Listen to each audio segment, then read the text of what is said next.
Good afternoon, guys. Good evening, actually. I just wanted to jump in here quickly. I've got a really small amount of phone battery, so I'm going to make it quick. But this is something I've been going through the last couple of days. It's a constant, ongoing struggle or challenge with a sense of feeling overwhelmed or feeling stressed or procrastinating. And when you're in that space where you're feeling stuck, you don't know where to go, you're like getting really frustrated with yourself. There's this process that I've done a few recently, the last couple of days particularly today, yesterday and today, that really helps me get out of that space. And it's one of the easiest things you can do. So I thought I'd share it with you. And so we often beat ourselves up. And I was beating myself up for being stuck or not being able to move forward, particular areas in my business that I'm working on, certain things, just feeling like there's a lot of work to do, a lot of stuff to do. I've got different things to do for different clients and admin and all stuff like that. It just was getting on top of me.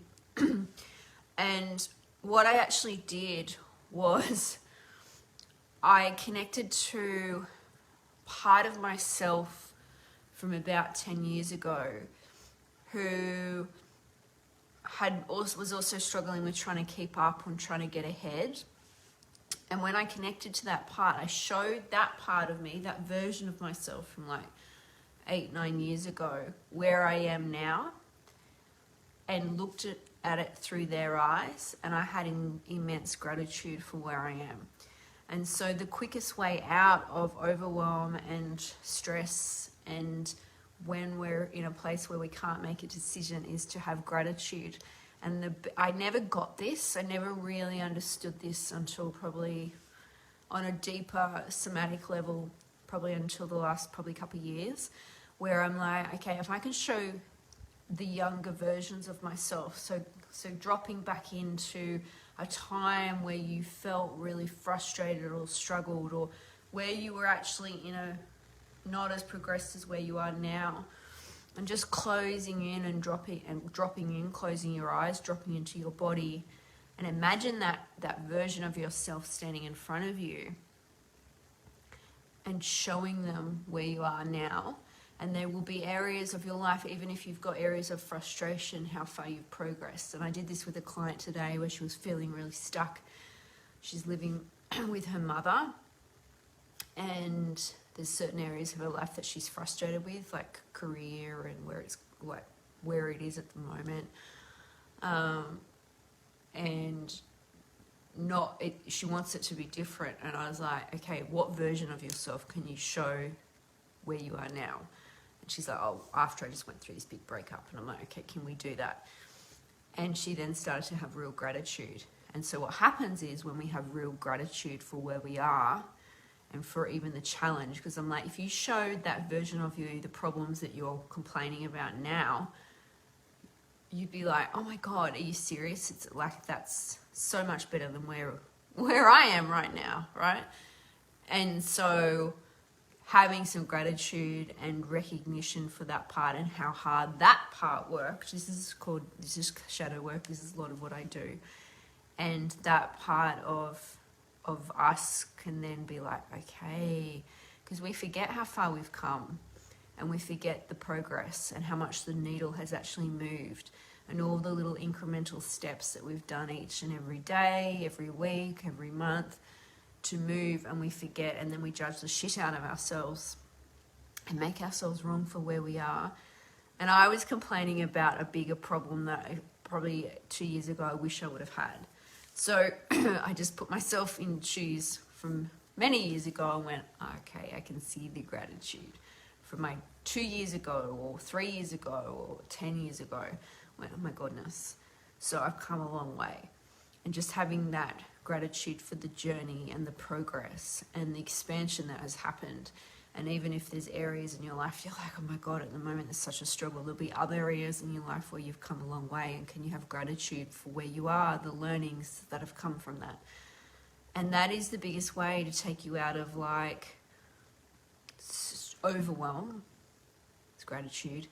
And then you can go, okay, well then now what's the next step forward going forward? What do I need to do? It sort of puts us in a better headspace. And the reason it does is because gratitude, we create more DHEA. With gratitude, it reduces cortisol levels. When we have high levels of cortisol, we can't think logically because it switches off our the frontal cortex, part of our brain, and we go into like, we're in fight or flight, which is a state of alarm, which is survival mode, and we can't think. Logical thinking does not happen because you're in alarm. You go into your automatic response, your home away from home, on how you respond, which is probably how you responded as a kid to protect yourself in some shape or form, whether that be from getting in trouble, from receiving love, like the ways that you got your needs met, and that's your protective mechanism. And we go into those default modes, like whether it be shutdown or whether it be being hyper diligent or, self-abandoning, all of those.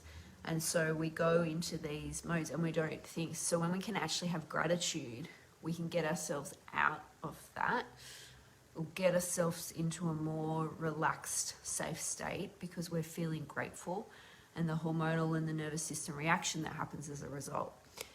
Pretty cool, and it doesn't take long, but it's a practice and it takes time to do that. And it's very hard to do sometimes in the moment. Sometimes you've got to bring some tools in as well to be able to get yourself even into that state. But it's the gratitude for the challenge.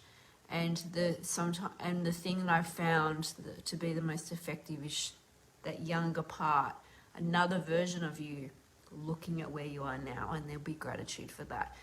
Sometimes it can be hard to find the gratitude in the moment. Sometimes you can find it easily, but it is so powerful. I have a friend of mine who lives over in Canada, and we send gratitude to each other every single day on voice message. Sometimes we have weeks when we're not as strong with it. And we do the gratitude for in the present now, what we're grateful for. And we include the gratitude in the challenge. And sometimes if I'm struggling, I'll go back to another version of myself and go, oh my gosh, I can't believe how far I've come. We then do gratitude for the end of the day as though it's done. And then we future pace it and do gratitude for the day, like for where we are in our lives as though it's already done, like 2 months, 3 months, a year down the track. And we do it in present tense. And there's something about saying gratitude out loud and feeling it in your body. It needs to be a somatic experience. You can't think it cognitively. This is the same as regulating your nervous system. You've got to be able to really feel feelings. And when you say the gratitude, you're like, oh my God. And you really feel it and you get on a roll and there's something that happens, and then things start to expand and unfold for you because you're having gratitude. But it starts with having gratitude for the challenge just as much as for the things that are good. And how do you do that? You do that by showing a younger version of yourself where you are. That is all. I hope you have a beautiful night. Nettie's here. He's not passed out on the couch, so I'm grateful for him. And I'll speak to you soon. Ciao.